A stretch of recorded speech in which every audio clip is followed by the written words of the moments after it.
Voilà, eh bien, avec Geneviève Mandon, chez vous, dans ce formidable établissement qui est lié à l'histoire de Saint-Étienne depuis bien longtemps, Saint-Michel, une présentation à l'occasion de ces journées portes ouvertes. On va se promener un petit peu chez vous pour rencontrer plein de monde. Bon, écoutez, merci beaucoup Jean-Claude d'être avec nous, c'est beaucoup de plaisir. Alors Saint-Michel, oui, c'est une institution stéphanoise avec les pères jésuites qui avaient décidé de s'établir ici. D'abord en dehors de cet espace de la rue Jules Vallès. Et ici, ils ont pu petit à petit monter un certain nombre de secteurs, l'école, le collège, le lycée. Et puis on a également un secteur maintenant rue Michelet avec des étudiants. Voilà, depuis de très très nombreuses années. Alors, combien d'élèves en tout, depuis, disons, les petits de 3 ans jusqu'aux étudiants de l'école, en particulier de kiné? Alors vous savez, quand on me demande le nombre d'élèves, j'ai toujours du mal à le dire parce que ça varie beaucoup. Entre ceux qui arrivent et puis ceux qui nous quittent également, on est à peu près 2300 élèves. Donc pour vous, un grand bateau, un grand paquebot, on dirait, vous êtes sur les hauteurs aussi, et avec un projet éducatif fort. Enseigner, transmettre des savoirs bien sûr, mais aussi peut-être plus largement. Alors vous savez, la pédagogie ignatienne, c'est quelque chose qui porte les élèves du plus petit au plus grand, qui porte également les enseignants. Et dans cette pédagogie ignatienne, il y a un point qui est important. Ce point, c'est la relecture. Relecture, dites-nous. La relecture, ça signifie tout simplement que lorsqu'on a fait quelque chose, on prend un petit peu de temps avec ses pairs pour réfléchir à ce qui a été fait. Et ensuite, on peut améliorer. L'idée étant que chaque élève, à partir de la relecture, puisse faire un pas de plus. Un pas de plus, c'est le magis. Le magis, ça constitue effectivement une philosophie qui consiste à s'élever et à se dépasser. Attention, ça n'a rien à voir avec de l'élitisme. L'excellence, c'est-à-dire le magis, consiste à se dépasser et à aller toujours plus haut. Se dépasser soi-même finalement, c'est ça. La compétition, c'est avec soi-même finalement. Avec soi-même, exactement. Alors après, on peut vouloir se dépasser soi-même, mais on a aussi la capacité à entraîner tous les autres, tous ceux qui sont autour, et à construire de beaux projets. Alors, plein d'activités, plein de projets, ça bouge en permanence avec des créations, des innovations. Quand on est auprès des jeunes, c'est indispensable de ne pas rester, comme on dit chez nous, les deux pieds dans le même sabot. Les deux pieds dans le même sabot, vous avez raison, c'est une expression qui est un peu, j'allais dire, campagnarde. En tout cas, à Saint-Étienne, ça veut dire qu'on pense aussi aux petits Stéphanois. Et récemment, eh bien, nous avons eu l'immense joie d'ouvrir une section internationale britannique. Et cette section internationale, elle permet effectivement aux jeunes collégiens de faire de l'anglais à un niveau extrêmement élevé. Donc nous sommes en train de monter ce projet avec les inspectrices pédagogiques régionales et puis on a également d'autres projets. Vous savez, les projets qui vont de la maternelle jusqu'à l'enseignement supérieur permettent de balayer l'ensemble du territoire stéphanois et on travaille en lien également avec nos collègues de Ignace de Loyola Éducation Loire, le Marais Sainte-Thérèse. On a également une magnifique école qui est l'école de production. Bien entendu, qu'on suit régulièrement depuis des années, qui monte, si j'ose dire, en puissance et qui là aussi prend les élèves là où ils en sont pour les faire monter. Oui, avec des élèves qui sont en difficulté et on a une équipe de bénévoles qui fait travailler les élèves de la FEP. Voilà, écoutez, on va se promener, vous nous avez concocté un programme, on va rencontrer des enseignants mais aussi des élèves pour mieux découvrir votre établissement à l'occasion de ces journées portes ouvertes. Merci, merci à Jean-Marc pour la réalisation technique. Alors dans chaque établissement scolaire, évidemment, un lieu très important, surtout pour des lycéens, c'est le foyer. Et à Saint-Michel, le foyer présente une particularité, c'est qu'il est géré de manière associative. Alors bien sûr, il y a un adulte qui est responsable de l'ensemble, mais à côté de moi, eh bien, des lycéennes de terminale qui sont partie prenante dans la gestion du foyer. Allez, on commence par toi, tu nous présentes ce qui se passe ici. Alors, tout simplement, ici, on est là pour les élèves. On peut venir manger ou venir travailler. C'est un espace de bien-être, on va dire, où les élèves sont très bien accueillis, aussi avec un service où on va pouvoir acheter à manger ou des boissons pour pouvoir se nourrir, et aussi un espace où on peut manger à midi et travailler totalement. Voilà, donc vous en avez bénéficié quand vous étiez en seconde, et puis peu à peu, vous vous êtes dit, autour des plus grands, de prendre les responsabilités. Eh bien oui, c'est ça. Dès la seconde, en fait, on a rejoint l'équipe du foyer qui est constituée d'élèves. Et ensuite, avec Ludivine, on était très investis. Et donc, on s'est dit que ça serait sympa de pouvoir devenir présidente. Et aujourd'hui, c'est une fierté d'être présidente de ce foyer. Beaucoup d'élèves le fréquentent, tous les lycéens, à un moment ou à un autre, viennent ici travailler, manger, faire de la musique derrière nous. Oui, tous les lycéens ils viennent ici et puis c'est vrai que c'est un espace qui est très convivial. On peut se mettre au chaud en hiver pendant les récréations pour manger, il y a des micro-ondes et puis c'est sympa parce que oui, de temps en temps il y a de la musique et c'est sympa. Voilà, est-ce que vous avez des projets avec le foyer, peut-être en dehors de l'animation de ce lieu, pour la vie de l'établissement ou pour faire que les élèves fassent des choses intéressantes? Eh bien oui, là c'est un peu compliqué parce que on est en crise sanitaire. C'est vrai qu'on en a tous bien bavé. Oui, c'est compliqué.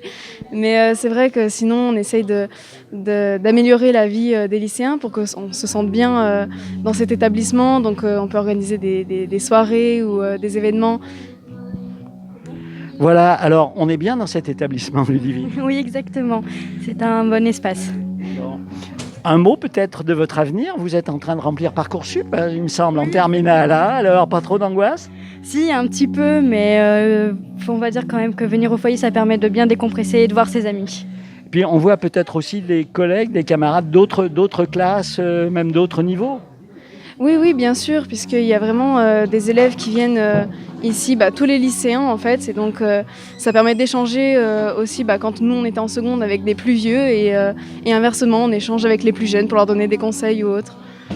Voilà, écoutez, merci, bravo, c'est un premier pas dans la prise des responsabilités et on va continuer notre exploration de votre établissement. Merci à Jean-Marc pour la réalisation technique. Eh bien, toujours à l'Institution Saint-Michel. Alors, il y a du vent, on est à l'extérieur, dans un cadre évidemment superbe. Et puis, avec nous, une professeure de langue des signes. Oui. Alors, expliquez-nous votre travail dans cet établissement et combien c'est utile pour tous les élèves. Alors, je suis sur des heures d'enseignement d'espagnol en collège-lycée, un mi-temps, et j'ai un mi-temps de langue des signes. Donc, les élèves commencent l'apprentissage de la langue des signes en seconde, et c'est une option, donc ils poursuivent jusqu'en terminale. Donc, pendant 3 ans, ils acquièrent du vocabulaire, de la grammaire, la syntaxe, et puis les capacités de compréhension et d'expression en langue des signes. Et c'est même une épreuve au bac ? Alors, l'épreuve au bac, c'est dans le contrôle continu maintenant, mais jusqu'à présent, oui, il y avait une épreuve au bac sur Lyon avec des examinateurs sourds. Voilà, maintenant, ça fait partie du contrôle continu qui présente, donc au bac normal. Normal, voilà. Alors, pourquoi c'est si important, à votre avis, que des élèves, disons, qui n'ont pas choisi spécialement cette option, on la leur propose? Qu'est-ce que ça leur apporte ? C'est le lien surtout, c'est la découverte, souvent au départ. Parfois, peut-être parce qu'ils ont aussi dans leur entourage une personne sourde, un petit frère, une tante, parce qu'ils ont été sensibilisés. Mais beaucoup, c'est juste la découverte. Ils sont attirés. Certains ont été sensibilisés en primaire. Voilà, souvent on me le redit. Il y a quelqu'un qui est venu nous présenter, j'ai trouvé ça bien et j'ai envie d'apprendre cette langue. Parce qu'elle est belle. Elle est belle. C'est compliqué quand même. C'est la langue naturelle. Vous qui êtes prof en même temps d'espagnol. Moi, j'ai baigné dedans depuis petite. Mes parents sont sourds, donc c'est facile, c'est naturel. Mais comme je vous le dis, c'est la langue naturelle de l'humanité. Quand on n'arrive pas à se faire comprendre avec les mains, on dit ça en souriant. Voilà. Quand on est tout petit, avant d'apprendre à parler, on montre du doigt, on tend les bras, on dit bravo. Naturellement, on parle par geste. Et après, on apprend les signes et puis on met dans l'ordre et ça crée une vraie langue. Une vraie langue. Et alors, vos élèves, ils signent à la fois dans des conversations, mais aussi dans des exposés, probablement, dans des prises de parole. Vous les filmez aussi, on met en jeu son image ? Tout à fait, oui. L'équivalent dans une langue classique, l'espagnol, le contrôle va se faire à l'oral ou à l'écrit. L'équivalent de l'écrit, c'est la vidéo. C'est la vidéo ? Oui. Donc, soit c'est en présentiel, soit c'est à la maison. Donc, ils apprennent à cadrer, ils apprennent en plan américain pour qu'on puisse voir. surveiller le fond, surveiller la lumière, parce qu'il ne faut pas de fausses ombres sur le visage. Sur le visage, sur Voilà, la bouche, oui, bien sûr. oui. Pas de contre-jour. Voilà, c'est un apprentissage, oui, aussi de l'image que l'on renvoie et du message qu'on veut faire porter avec les mimiques, avec les gestes, avec le corps tout entier. En plus du message avec les mains. Du message linguistique. Oui. Il y a aussi tout l'environnement, c'est un vrai langage. Oui, tout à fait. Alors, pour les élèves, c'est probablement aussi un contact peut-être inattendu avec le monde de la différence. Oui, on traite, alors on apprend la langue, sa grammaire, la syntaxe, le vocabulaire. On parle aussi beaucoup de la culture sourde, l'histoire des sourds qui a été mouvementée et qui est très triste. Et on parle aussi de cette notion du handicap qui est particulière chez les sourds parce qu'eux ne se sentent pas handicapés. C'est juste qu'ils n'ont pas la même langue que les autres. Donc pour eux, c'est un handicap de communication. Voilà. Écoutez, merci. Et beaucoup d'élèves alors Oui. Beaucoup d'élèves, c'est aussi ils signent entre eux dans la classe. Enfin, ça part. Oui. Ah oui. Oui, on fait des travaux de compréhension. Je présente une vidéo. Ils échangent entre eux sur ce qu'ils ont compris. Après, ils débattent. Non, comme n'importe quelle langue, on travaille exactement les mêmes compétences. Voilà. On essaye d'exporter aussi la langue des signes en dehors des murs de la classe. C'est comme ça que ça prend son sens. Donc on est intervenu dans des crèches pour les bébés signeurs. On est intervenu à la caserne Séverine chez les pompiers pour initier les pompiers aux gestes de premier secours, pour pouvoir communiquer avec une victime sourde. Voilà, on essaye de faire des actions en dehors de l'établissement pour porter un peu plus loin la langue des signes. Écoutez, merci. Merci à Jean-Marc pour la réalisation technique. Ben voilà, dans un établissement scolaire, il y a des salles de classe, il y a des profs et il y a des élèves. Eh bien, vous avez, si j'ose dire, un échantillonnage complet et dans une filière tout à fait intéressante. Vous allez peut-être nous dire de quelle filière il s'agit. Il s'agit de la filière ST2S, Sciences et Techniques de la Santé et du Social, qui est une filière qui existe déjà depuis une quarantaine d'années. Filière technologique qui s'adresse à des jeunes qui ont pour projet d'embrasser une carrière dans le domaine de la santé ou du social. Et qui ont le sens de l'autre, qui ont un esprit d'équipe et qui ont envie d'aider à un moment donné des personnes qui peuvent être en situation de vulnérabilité. Voilà pour l'essentiel au niveau de cette filière. Alors, on passe le bac. On peut continuer évidemment ensuite. Alors, je les vois avec des sourires. Là, c'est pour bientôt, non ? Oui, parce qu'on passe le bac en mai et le grand oral en juin. Et moi, l'année prochaine, j'aimerais aller en IFSI ou au BTS diététique. D'accord, donc poursuite d'études. Oui. Et des stages, vous faites quelques stages pour découvrir ce monde professionnel ? Oui, moi j'ai fait un stage pendant la période de Noël chez une infirmière libérale et ça m'a beaucoup plu, du coup je compte continuer là-dedans. Super. Et alors toi, je vois, parce que tu vas faire la visite tout à l'heure pour les journées portes ouvertes. Toi, en terminale aussi ? Aussi, oui. Ouais. Et ton projet ? Alors, j'aimerais bien devenir moniteur éducateur plus tard, avec les personnes handicapées mentales. Voilà, donc là aussi, il y a des possibilités de formation après cette année d'études, après le bac. Oui, il y a plusieurs cursus dans différentes écoles et qui sont tous très intéressants. Un petit stage aussi pour découvrir ce monde ? J'en ai fait un, ouais, pendant les vacances de la Toussaint dans un établissement qui accueille du public handicapé mental. Voilà. Parfait. Bon, des élèves heureux. Alors, je me tourne maintenant ils ont des sourires derrière les masques, ça fait plaisir. Je me tourne maintenant vers les enseignants. Alors, je crois que vous êtes prof de français. C'est ça. Et d'éducation morale et civique. Éducation morale et civique. Allez, on va vous brancher un peu. Qu'est-ce qu'on Allez-y. apprend ? Je vais aller sourire. En éducation morale et physique. Français, on voit. Hein. Alors, en Il y a du terminale, la démocratie. Et en première, un thème qui convient bien puisque c'est le lien social.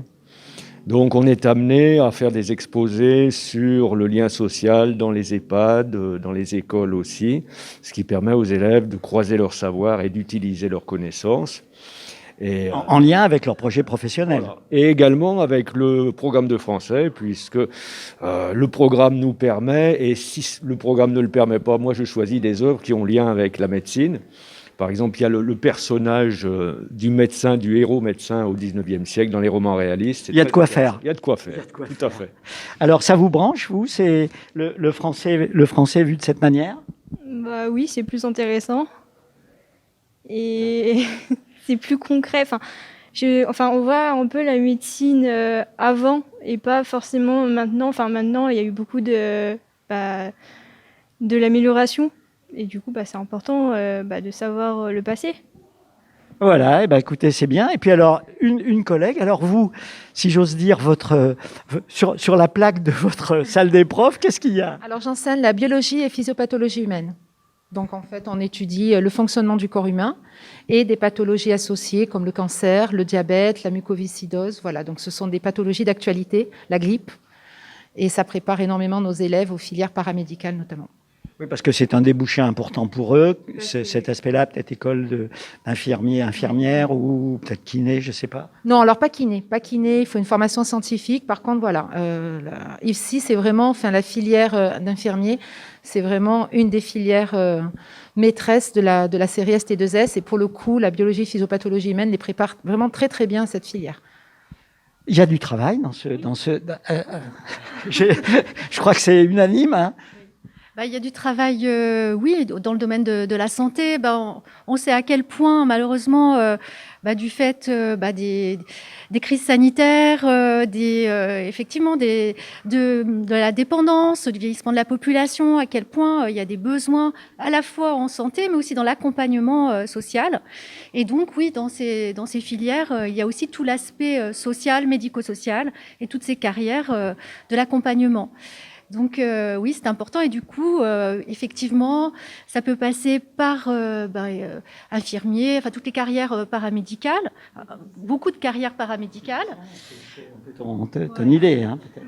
Des carrières plutôt sociales, éducateurs, assistants de service social, mais aussi tout l'accompagnement à travers la gestion de dossiers, par exemple, dans gestion de dossiers au niveau de la CAF ou de la sécurité sociale, d'une assurance, d'une mutuelle. Ça peut passer aussi par les sciences de l'éducation, ça peut passer par la psychologie, en fac, bref, c'est vrai qu'il y a de nombreux débouchés. Et voilà, donc effectivement, ça ne se résume pas uniquement aux filières, on va dire, aux débouchés auxquels on pense spontanément. Voilà.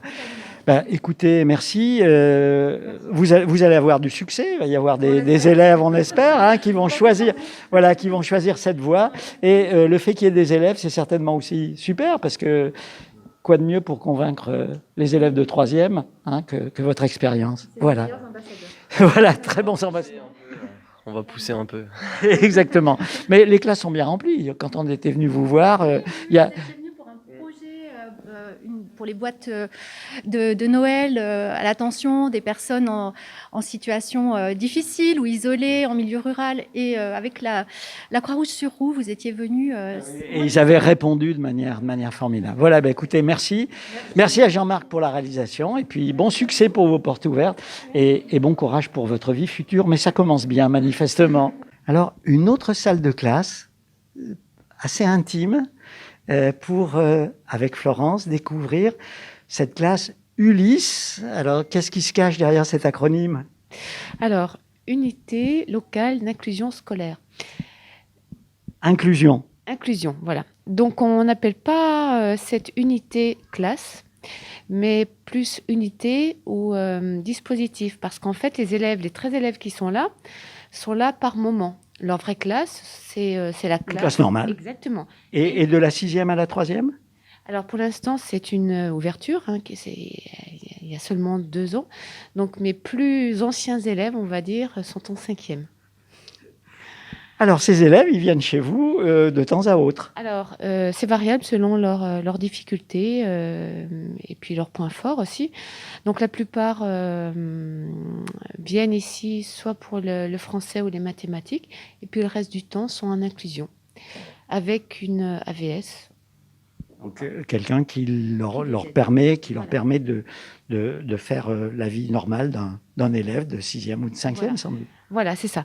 Donc en fait, ils sont en inclusion, donc accompagnés ou non, et ils viennent travailler ici les matières qui leur posent souci, ou alors ils viennent ici pour reprendre des points qui ont été vus en inclusion, pour préparer des évaluations aussi. Voilà. Et puis aussi, c'est aussi une soupape ici. Voilà. Voilà, Parce que le rythme est très, le élevé. rythme Voilà, est voilà. soutenu et pour arriver à suivre ce rythme, il faut de l'encouragement, de la bienveillance et puis certainement un gros travail d'équipe avec les collègues qui les accueillent, ces enfants. Oui, voilà, voilà.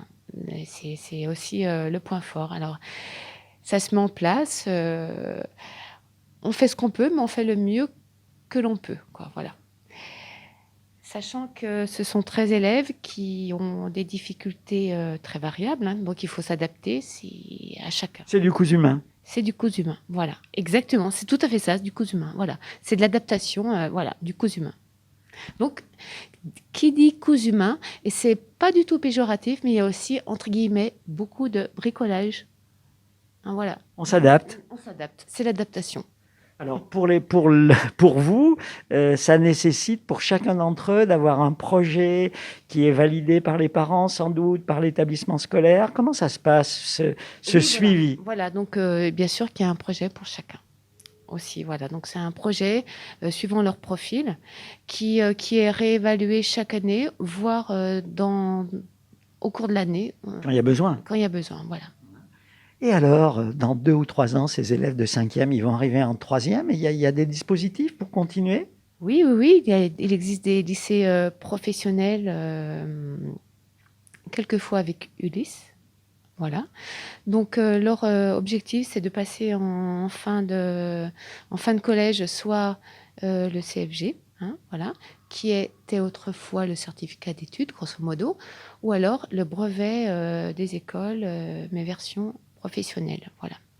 Alors, il y a des enfants, comme c'est très variable, qui vont s'arrêter en fin de 5e, puis partir ailleurs. Structure adaptée. Voilà. Et puis d'autres qui iront peut-être jusqu'en fin de 4e et d'autres en 3e. Un métier un peu particulier quand même. Qu'est-ce qui explique le choix que vous avez fait ? Alors là... la vie, les hasards, voilà, les propositions faites. Moi, en fait, à la base, je suis enseignante de CP. Alors, j'ai fait aussi du cycle 3. Et puis, à un moment donné de ma vie, j'avais eu l'impression d'avoir fait le tour de la question, mais très modestement. Donc, il y avait un poste qui partait à la retraite, donc j'ai pris sa suite pendant 5 ans.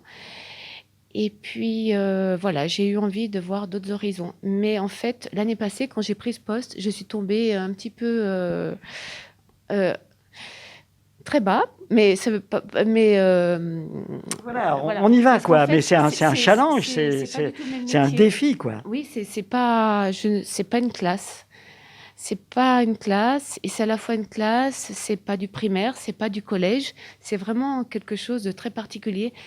Et alors, au bout de 2 ans, presque, maintenant, vous en êtes où ? En plus, il y a eu le Covid, ça a compliqué encore. Alors, mais là, ça va ? Alors oui, ça me plaît de plus en plus. J'ai eu des moments aussi bas, parce qu'en fait, il y a des moments en fait, qui sont très compliqués. On se dit comment on va y arriver. Puis il y a des jours où c'est super.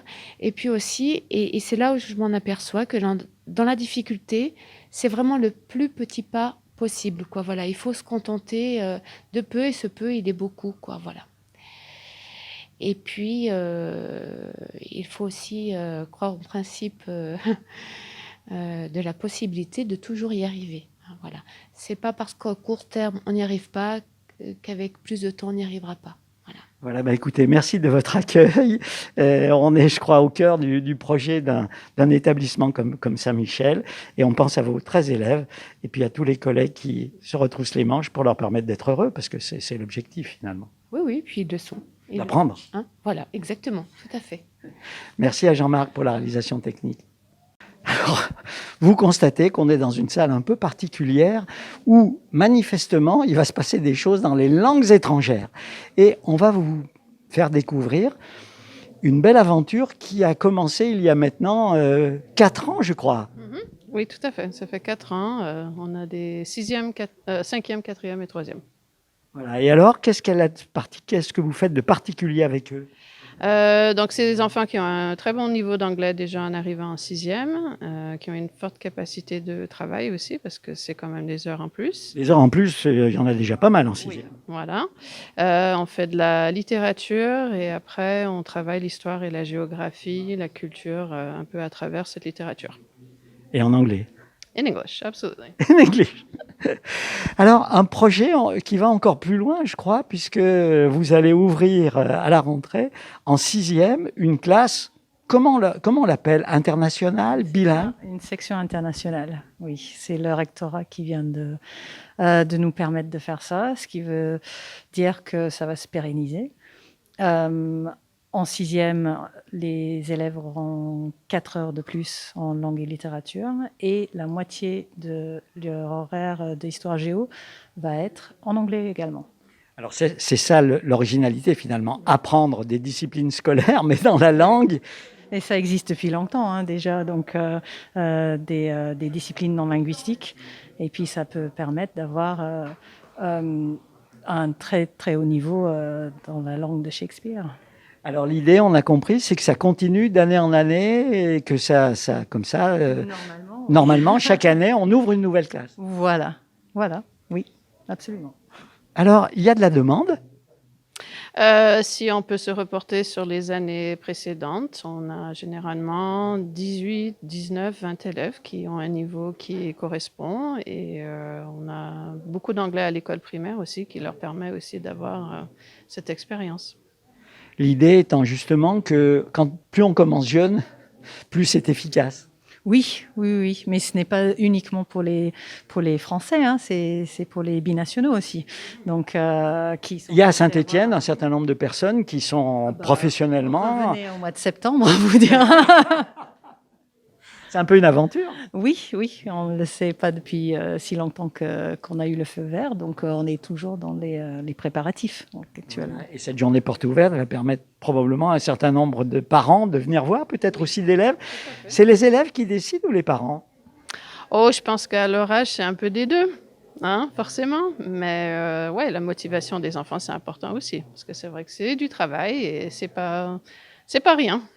Voilà, écoutez, merci, bravo et bon courage pour ces futurs enfants et élèves bilingues. C'est vrai que c'est un plus pour leurs études. Et puis, peut-être aussi, ça enclenche des processus de travail dans les autres disciplines parce qu'il faut s'organiser, il faut faire face à beaucoup de boulot. C'est important aussi pour certains. Ah bah oui, c'est 4 heures de plus par semaine pour les sixièmes, ce n'est pas rien. Ce n'est pas rien, donc il faut une bonne autonomie et puis un bon niveau et puis une très très bonne organisation, c'est sûr. Voilà, écoutez, merci, bravo et merci à Jean-Marc pour la réalisation technique. On est à l'entrée de Saint-Michel avec un solide noyau de parents autour de la... Alors, ça s'envole un peu, mais on va quand même tenir le coup, autour de la présidente, et puis des membres du bureau, je pense, et puis des parents, voilà. Alors, chère présidente, c'est une belle responsabilité que de s'occuper de l'appel. Oui, tout à fait. Une belle responsabilité, entourée d'une équipe dynamique, et on est très content de servir cette école, dont on est fier, et qu'on a envie de porter au plus loin.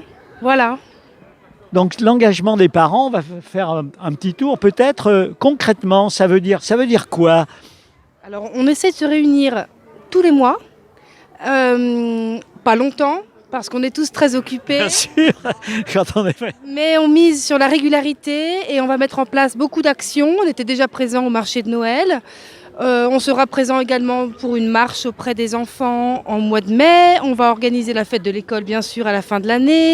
Et il y a aussi plein d'actions qui jalonnent toute l'année, comme des conférences, comme des soutiens à des associations. Et voilà. Voilà, un petit tour. Alors, pour vous, le choix de Saint-Michel s'est imposé. Pour quelle raison? Alors, étant donné que mes enfants sont scolarisés donc à Saint-Michel, grande section, CE1 et CM2 futur collège. Donc pour moi, bien sûr, c'est un atout d'être présente et de montrer aussi l'investissement que nous, en tant que parents, on met à l'abord du collège et de la primaire. Et voilà, c'est toute une image qu'en tant que parent qu'il faut montrer, la solidarité, l'entraide, le partenariat, parce qu'il est important de nos jours. Et c'est l'image qu'on essaye de transmettre. Voilà. Alors, pour vous, l'engagement à l'appel, ça consiste à être présente Bien sûr, l'engagement à l'appel, c'est bien sûr notre présence en tant que parents, mais également rendre aussi à Saint-Michel ce qu'il fait pour nos enfants, sa bienveillance, la solidarité, l'engagement des enseignants. Donc c'est tout à fait normal que les parents s'engagent pour l'établissement. Voilà, et pour vous? Absolument, j'ai pas grand-chose à ajouter par rapport à mes collègues. C'est tout à fait ça. Rendre à Saint-Michel ce que Saint-Michel nous donne, ce bonheur de voir nos enfants évoluer, l'entraide, la solidarité entre parents, entre professeurs et leurs élèves. Voilà, ça fait plaisir d'apporter une pierre à l'édifice et de rendre encore meilleur ce qu'il est déjà. Voilà, et pour vous alors? Vous êtes peut-être un ancien de Saint-Michel? Eh bien, pas du tout. Pas du tout. Mes enfants qui sont à Saint-Michel, qui sont au collège. Et comme mes collègues, c'est un peu le même sujet. Hein. Ne pas être qu'utiliser le collège comme... mais s'investir pour participer à la vie de l'école. Voilà. Et alors, l'établissement vous donne une petite place quand même ou vous faut pousser un peu pour... Non, ils nous donnent une grande place, ils nous accordent leur présence à presque chaque réunion qu'on fait. Ils se mobilisent pour venir aux réunions, ils ne sont pas du tout obligés. Ils nous poussent à tout. Ils sont présents en réunion également. On est vraiment très bien entourés. On est très entourés et très encouragés, je trouve. Voilà, écoutez, on va s'arrêter. Merci à Jean-Marc pour la réalisation technique. Bonne journée porte ouverte et merci vraiment à la directrice de son accueil, Geneviève, et puis tout le monde, les élèves, les enseignants, les cadres administratifs. C'était un vrai bonheur d'être avec vous. À bientôt.